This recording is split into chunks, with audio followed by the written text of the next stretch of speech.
Dios nos envió a su Hijo Cristo. Él es salud, paz y perdón. Vivió y murió por mi pecado. Vacía está la tumba porque Él triunfó, porque Él vive, triunfaré mañana, porque Él vive, ya no hay temor. Porque yo sé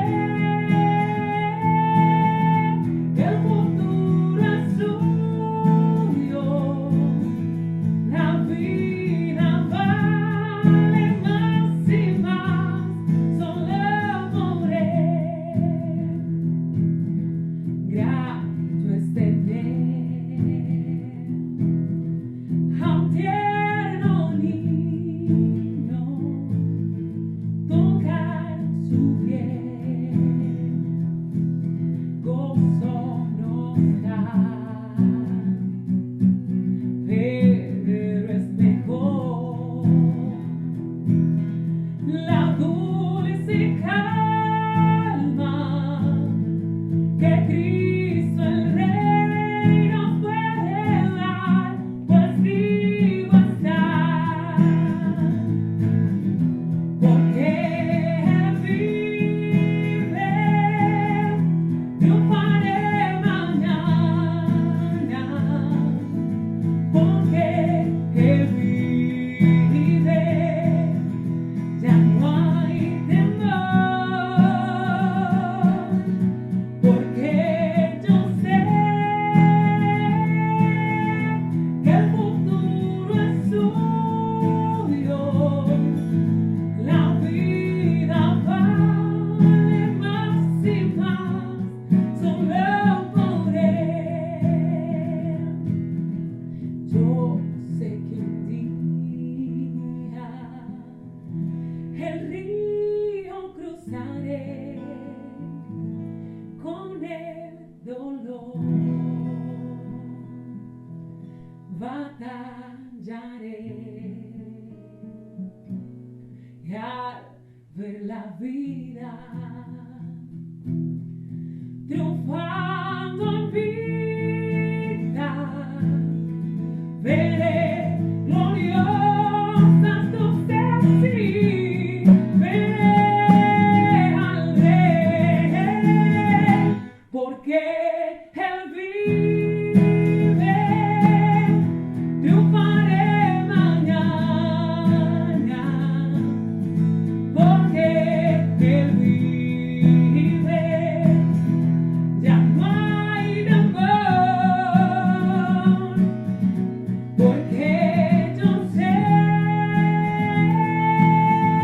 que el futuro es suyo, la vida vale más y más, solo por Él. La vida vale más y más, solo por Él. La vida vale más y más, solo por Él.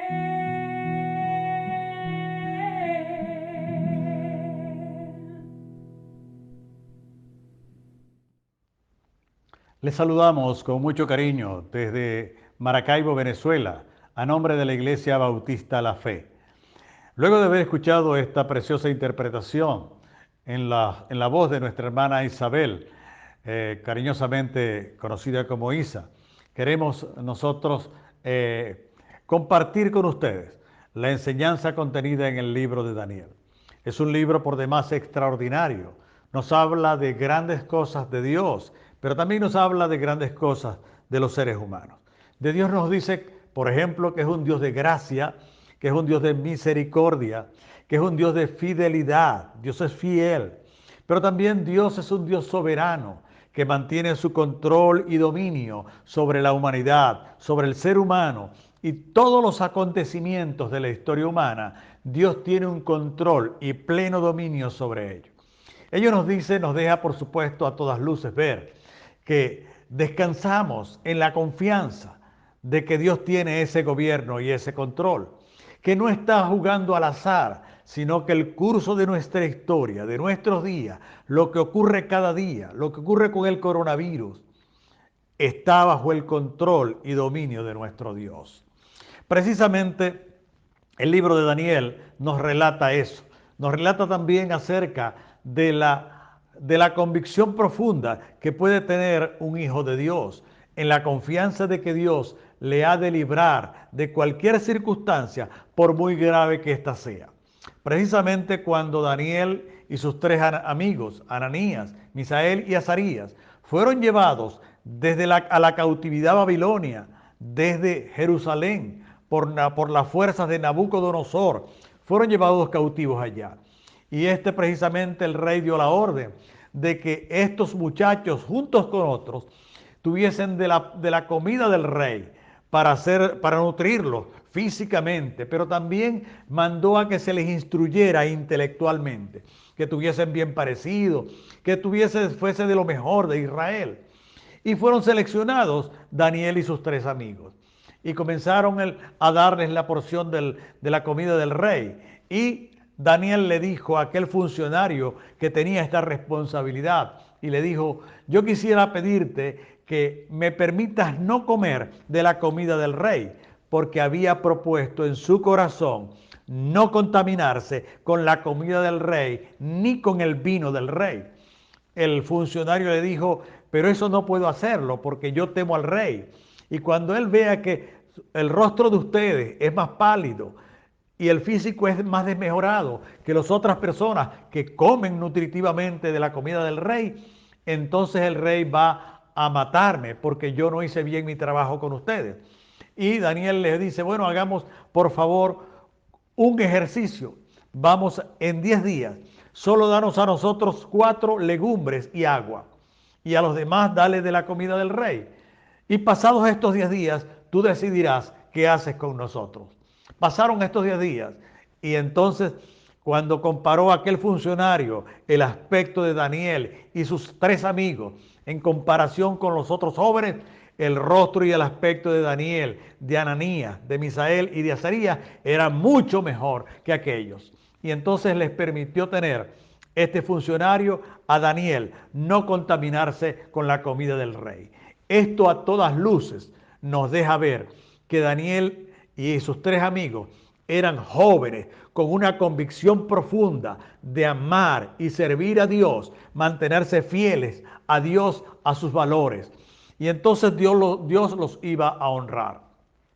Resulta que uno de los eventos que se narra en el libro de Daniel es precisamente que el rey Nabucodonosor tuvo un sueño, pero él olvidó el sueño y no sabía y estaba muy perturbado porque él quería. Y precisamente mandó llamar a todos los astrólogos, a los sabios, a los adivinos, a todos ellos los mandó a llamar. Y entonces les dijo, miren, yo he soñado algo y quiero que ustedes me digan qué he soñado y cuál es el significado de ese sueño, cuál es la interpretación de ese sueño. Los adivinos, los astrólogos, los sabios le dijeron, rey, danos a conocer qué soñaste y nosotros te diremos cuál es el significado de ese sueño. El rey les dijo, no, fíjense que olvidé lo que soñé y yo necesito que ustedes me digan qué soñé y cuál es la interpretación de ese sueño.